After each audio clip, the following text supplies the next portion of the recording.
บายดีท่านผู้ชมตอนรับท่านผู้ชมเข้าสู่รายการใส่ใจรายวันรายการเศรษฐกิจที่เราง่ายเบิ่งง่ายต้องใส่ใจรายวันกับข้าพเจ้าพลอยเพลินทวีไซและข้าพเจ้าปินมณีกมีคำรับหน้าที่ดำเนินรายการท่านผู้ชมรายการใส่ใจรายวันของพวกเราก็ยังมีหลากหลายสถานที่ท่องเที่ยวมาแนะนำให้ท่านผู้ชมติดตามรับชมไปพร้อมกันเจ้าท่านผู้ชมนอกจากสถานที่ท่องเที่ยวแล้วเขาก็ยังมีหลากหลายข่าวหลากหลายเหตุการณ์ที่ว่าเกิดขึ้นอยู่ภายในนครหลวงและก็ต่างแขวงที่จะนำมาให้ท่านผู้ชมได้ติดตามรับชมไปพร้อมกันและมื้อนี้เริ่มต้นข่าวทำอิฐจะพาทุกท่านไปติดตามเบิ่งราคาสินค้าประเภทอุปโภคบริโภคในชีวิตประจำวันของพวกเราบางประเภทนับมือยังคงมีราคาเพิ่มขึ้นเรื่อยๆถึงว่าราคาน้ำมันจะมีการลดลงก็ตามระยะท้ายปี 2022 และต้นเดือน 2023 ก็คือระยะบุญปีใหม่สากลบุญกุดจีนของพี่น้องชาวจีนชาวเวียดนามซึ่งมีการซื้อขายสินค้าบริโภคอย่างหลวงหลายเฮ็ดให้ราคาพืชผักซีนป่าตามท้องตลาดมีการเน่งติงจนกระทั่งฮอดปัจจุบันก็ยังสืบต่อราคาสูงถ้าเทียบเฉลี่ยเงินและราคาน้ำมันที่มีการลดลงซึ่งตามการเคลื่อนไหวการสำรวจราคาสินค้าในวันที่ 8 กุมภาพันธ์ 2023 อยู่ที่ตลาดแห่งหนึ่งได้ให้ฮู้ว่าราคาซีนป่าและพืชผักมีราคาเพิ่มขึ้นในระยะท้ายปี 2022 ก้าวใส่ต้นปี 2023 ซึ่งแม่ค้าบางคนบอกว่าการรับซื้อจากพ่อค้าคนกลางในแต่ละมือราคาบ่คือกันเดี๋ยวนี้ราคาพืชผักบางประเภทมีการลดลงเล็กน้อยส่วนราคาซีนป่านับตั้งแต่ต้นปีมานี้บ่มีท่าเอียงที่จะลดลงเลยเมื่อถามราคาขายได้ให้ฮู้ว่าสิ้นหัวประเภทหนึ่งแม่นขายในราคา 110,000 กีบต่อกิโลสิ้นหมู 75,000 กีบต่อกิโลปลากระสัง 48,000 กีบต่อกิโล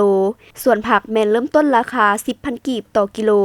ในนั้นถึกสุดแม่นผักบงผักห่มราคาแต่ละตลาดจะลดลงลื่นกันเล็กน้อยและแต่ละแม่ค้าแต่ละตลาดก็ขายราคาที่แตกต่างกันเจ้าท่านผู้ชมสำหรับระยะนี้ก็ถือว่าราคาน้ำมันและก็อัตราแลกเปลี่ยนต่างๆก็ถือว่ามีการลดลงแล้วแต่ว่ายังมีสินค้าบางประเภทหรือว่าสินค้าที่เฮาใช้ในชีวิตประจำวันยังมีการเคลื่อนเหน่งหรือว่ายังมีการเพิ่มขึ้นสูงอยู่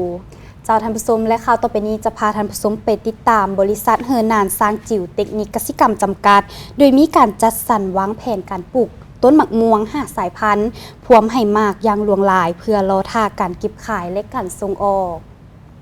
บริษัทเฮือนานสร้างจิ๋วเทคนิคกสิกรรมจำกัดตั้งอยู่บ้านดงมักบาเมืองเซบังไฟแขวงคำมวนในเนื้อที่100 กว่าเฮกตาร์โดยมีการจัดสรรวางแผนการปลูกต้นหมักม่วง5 สายพันธุ์คือเขียวใหญ่อ้อนางน้ำดอกไม้จักรพรรดิงาสร้างแดงและนวงอาทูที่พวมให้มากอย่างหลวงลายเพื่อรอท่าการเก็บขายและการส่งออกซึ่งแนวพันธุ์ดังกล่าวแม่นนำมาจากไต้หวันปัจจุบันอยู่ส่วนดังกล่าวสามารถขยายแนวพันธุ์เองได้โดยบ่ได้เพิ่งการนำเข้าท่านจางจือหยงผู้จัดการบริษัทเฮือนานสร้างจิ๋วเทคนิคกสิกรรมจำกัดได้ให้ฮู้เมื่อบ่ดนมานี้ว่าบริษัทเฮือนานสร้างจิ๋วเทคนิคกสิกรรมจำกัดได้เริ่มบุกเบิกเนื้อที่100 กว่าเฮกตาร์อยู่ที่บ้านดงมักบาเมืองเซบังไฟในปี 2014 ปีต่อมาก็ได้ปลูกต้นมะม่วง5 สายพันธุ์จำนวน 80,000 ต้นโดยปลูกเป็นแถวเพื่อสะดวกในการบัวระบาดใส่ฝุ่นและระยะเดียวกันนั้นก็ได้ปลูกพืชล้มลูกตามวางต้นม่วงเซนมันถั่วและมะโมทั้งนี้ก็เพื่อเป็นการปรับปรุงดินนำไส้ดินให้เกิดประโยชน์สิ่งสำคัญอยู่แล้วอากาศดีดินงามและศัตรูพืชโดยเฉพาะแมงไม้บ่หลายถ้าเทียบใส่สาธารณรัฐประชาชนจีนท่านจางจือหยงยังให้ฮู้อีกว่าการปลูกมะม่วงอาจประสบผลสำเร็จได้สูงถ้าหากได้รับโควตาการส่งออกจากสาธารณรัฐประชาชนจีนตื่มอีกและคาดว่าในท้ายเดือนนี้จะส่งมะม่วงออกประมาณ50 ต้นและในอนาคตบริษัทจะสร้างห้องเย็นสำหรับเก็บเมียนผลผลิตและเฮือนหุ้มห่อเพื่อการส่งออกพร้อมทั้งฝากถึงภาคส่วนที่เกี่ยวข้องช่วยสร้างเงื่อนไขและอำนวยความสะดวกเพื่อการส่งออกให้หลายขึ้น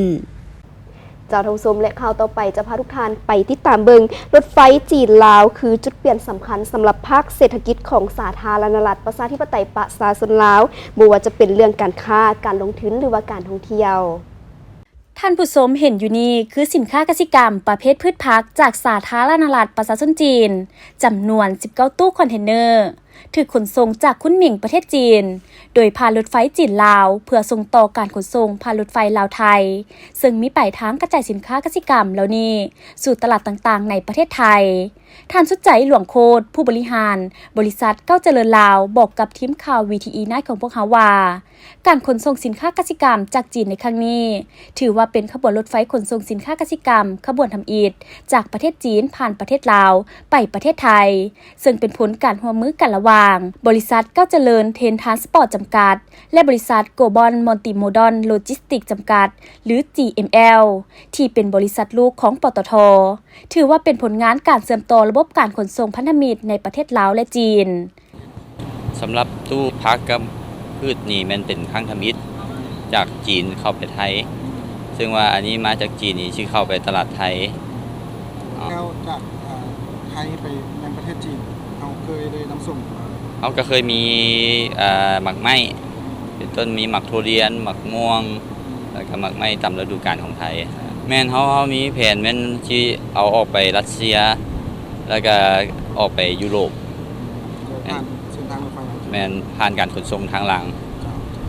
เป็นที่ไหนข้อสะดวกข้อยุ่งยากในการขนส่งทางรางกับทางรถทางรางนี่มันก็เชียดให้ฮอตไวกว่าตัดขั้นตอนของการเสียเวลาออกไปเพื่อให้ระยะเวลาในการขนส่งหันสั้นเข้าตื้มในอนาคตข้างหน้าทั้ง2บริษัทยังมีแผนการขนส่งสินค้าเป็นประจำผ่านทางรถไฟจีนลาวและไทยไปยังประเทศรัสเซียและขยายการบริการไปถึงยุโรป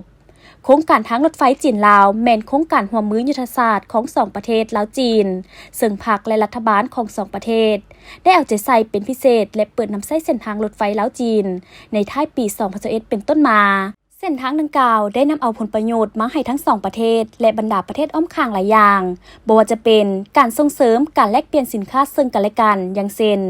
การใช้บริการขนส่งสินค้าของบริษัทเก้าเจริญเทนทรานสปอร์ตจำกัดย้อนทางรถไฟได้ลดระยะเวลาในการขนส่งต้นทุนการขนส่งถึกลงและเพิ่มผลได้รับให้กับผู้ประกอบการหลายขึ้น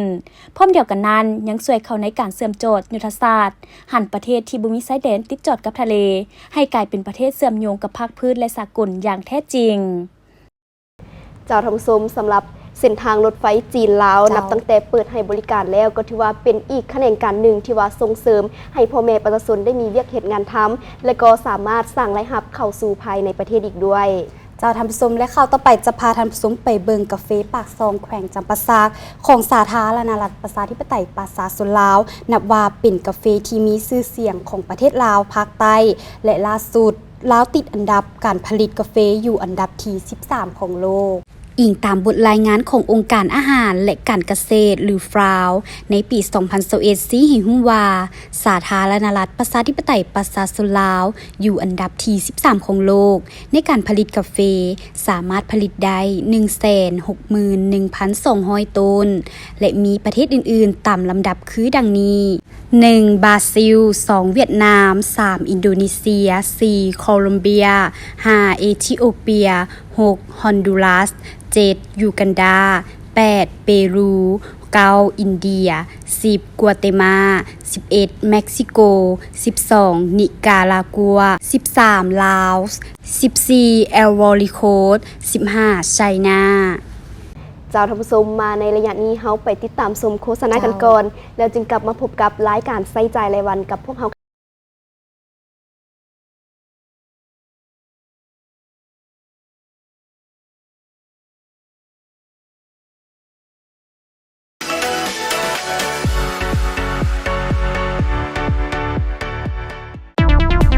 ตลาดบึงทัดหลวงเปิดให้บริการแล้วรูปสมใหม่ทีมงานบริหารใหม่ตลาดบึงทัดหลวงตลาดใหญ่ตั้งอยู่ใจกลางชุมชนกว้างขวางทันสมัยสะอาดบอนจอดรถสะดวกสบายพบกับสินค้าหลากหลายในราคาขายส่งมาบอนเดียวจบครบทุกอย่างเวมาเบิงสถานที่ตลาดหรือติดต่อสอบถามได้ที่เบอร์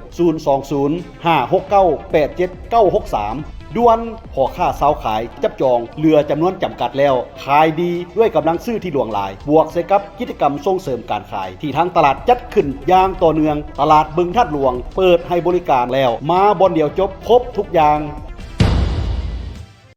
เลี้ยงจากฟิตเนส ศูนย์จำหน่ายเครื่องออกกำลังกายที่ได้มาตรฐานและใหญ่ที่สุดในประเทศลาวสุดยอดนวัตกรรมของเครื่องออกกำลังกายมีหลายรุ่นให้เลือกใช้งานตามความต้องการเวียงจันทน์ฟิตเนสยังหับออกแบบฟิตเนสตามห้องการอพาร์ตเมนต์โรงแรมหรือองค์กรต่างๆและหับซ่อมแปลงเครื่องออกกำลังกายจากทีมงานมืออาชีพที่มีประสบการณ์หลายกว่า20 ปีเวียงจันทน์ฟิตเนสเป็นบ่อนจำหน่ายเครื่องออกกำลังกายทุกชนิดบ่ว่าจะเป็นเครื่องแล่นรถถีบเครื่องบริหารกล้ามเนื้อต่างๆนอกนั้นยังมีตังนวดเพื่อสุขภาพและมีหลายรุ่นให้เลือกแบบจุใจเข้าไปเลือกได้สถานที่ของคนตั้งอยู่บ้านนาคำเมืองศรีโคตะบองนครหลวงวิจันทร์หรือสอบถามข้อมูลได้ที่เบอร์542838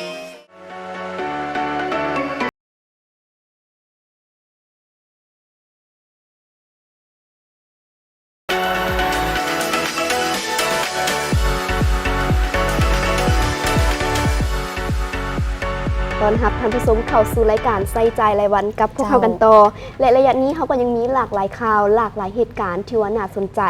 ที่จะนำมาให้ท่านผู้ชมได้ติดตามรับชมไปพร้อมกันและเริ่มต้นในระยะนี้จะพาทุกท่านไปติดตามเบิงปัจจุบันบรรดานักท่องเที่ยวจากหลายประเทศเริ่มเข้ามาท่องเที่ยวในลาวเป็นจำนวนหลายหนึ่งในนั้นก็แม่นประเทศไทยที่มีชายแดนเป็นบ้านใกล้เฮือนเคียงกับลาวเฮ็ดให้การไปมาหาสู่มีความสะดวกสบายอาจจะว่าได้ว่าลาวแม่นจุดหมายปลายทางสำหรับการท่องเที่ยวของนักท่องเที่ยวไทยเลยก็ว่าได้ล่าสุดลาวก็ติดอันดับสถานที่ท่องเที่ยวที่คนไทยค้นหาหลายที่สุดจาก Google Trends ส่วนอันดับหนึ่งได้แก่สิงคโปร์เวียดนามลาวญี่ปุ่นและเกาหลีตามลำดับ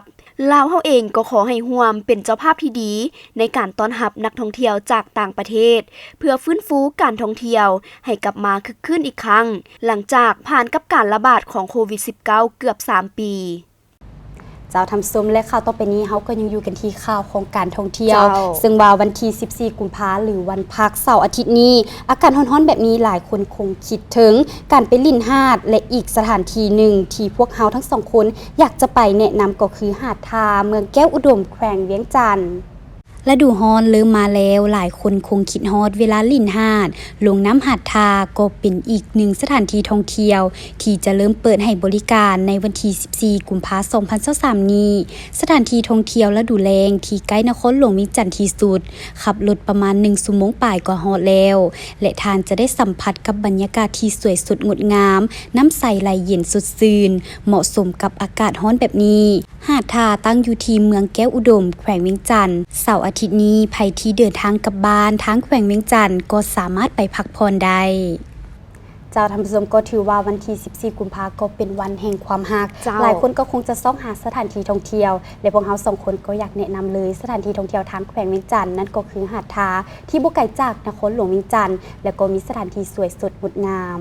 เจ้าท่านผู้ชมทางนี้ก็เพื่อเป็นการส่งเสริมการท่องเที่ยวลาวเที่ยวลาวพร้อมทั้งเป็นการสร้างรายรับให้กับพ่อแม่ประชาชนอยู่ภายในเขตนั้นและก็นอกจากหาดทาอยู่ทางแขวงเวียงจันทน์ก็ถือว่ามีหลากหลายสถานที่ท่องเที่ยวกันเลยอยู่ที่ทางแขวงเวียงจันทน์ที่ว่ามีความสวยสดงดงามทางธรรมชาติ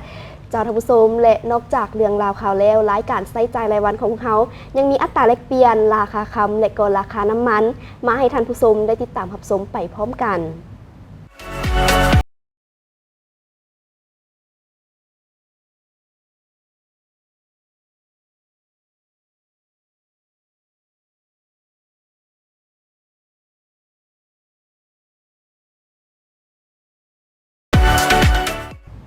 เจ้าท่านผู้ชมและทั้งหมดนี้ก็เป็นรายการใส่ใจรายวัน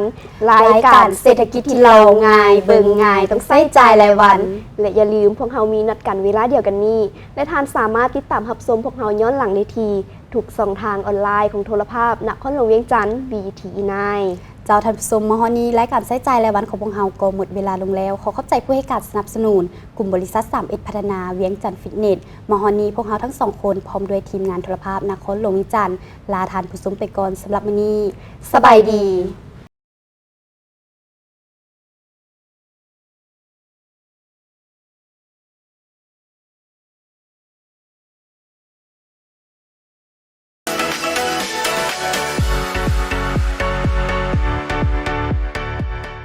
50,000 กิบยังคือเก่า